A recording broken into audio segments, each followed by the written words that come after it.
உங்கள் வீட்டில் சேமியா செஞ்சால் சாப்பிட மாட்டேங்கிறாங்களா? இதை மாதிரி முட்டை சேமியா செஞ்சு பாருங்கள். கண்டிப்பாக எல்லாரும் ஃபுல்லாகவே காலியாகிற வரைக்கும் சாப்பிடுவாங்க. இது எப்படி செய்யலாம்னு சொல்லி பார்க்கலாம் வாங்க. நம்ம வீடியோக்குள்ளே போகலாம். ஃபஸ்ட்டு சேமியா செய்யறதுக்கு ஒரு பேனில் எண்ணெய் கொஞ்சம், எண்ணெய் காஞ்சப்போ கடுகு,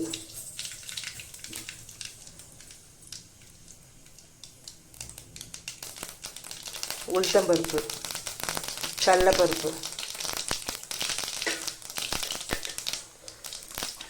பூண்டு, கறிவேப்பிலை, இஞ்சி, கட் பண்ணி வச்சுருந்தா ஆனியன், 3 பச்சை மிளகாய் கீரி வச்சுது. ஆனியன் நல்லா கோல்டன் ப்ரௌன் வந்தோடனே 1 கிளாஸ் தண்ணி நான் அதில் ஆட் பண்ணுறேன். நான் 2 பேருக்காக செய்கிறேன். நீங்கள் எவ்வளோக்கோ அதுக்கேற்ற மாதிரி தண்ணி ஆட் பண்ணிக்கோங்க. கொஞ்சமாக உப்பு.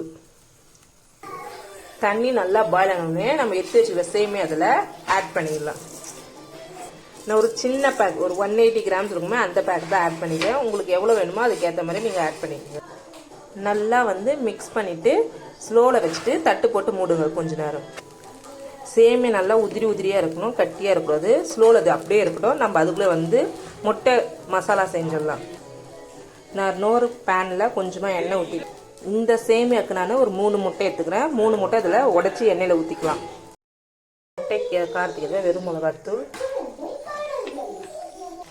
கொஞ்சமாக மஞ்சாத்தூள், முட்டைக்கு ஏற்ற உப்பு, கொஞ்சமாக கரம் மசாலா. இது நல்லா பொடி மாசு மாதிரி ஆகட்டும். இதில் கொஞ்சமாக பெப்பர் தூள். இந்த முட்டை எடுத்து அப்படியே சேமியாவில் ட்ரான்ஸ்ஃபர் பண்ணிக்கோங்க. ஸ்லோலே தான் இருக்கணும். சேமியா ஃபாஸ்ட்டில் வைக்காதீங்க. இப்போ இது நல்லா மிக்ஸ் பண்ணிக்கோங்க.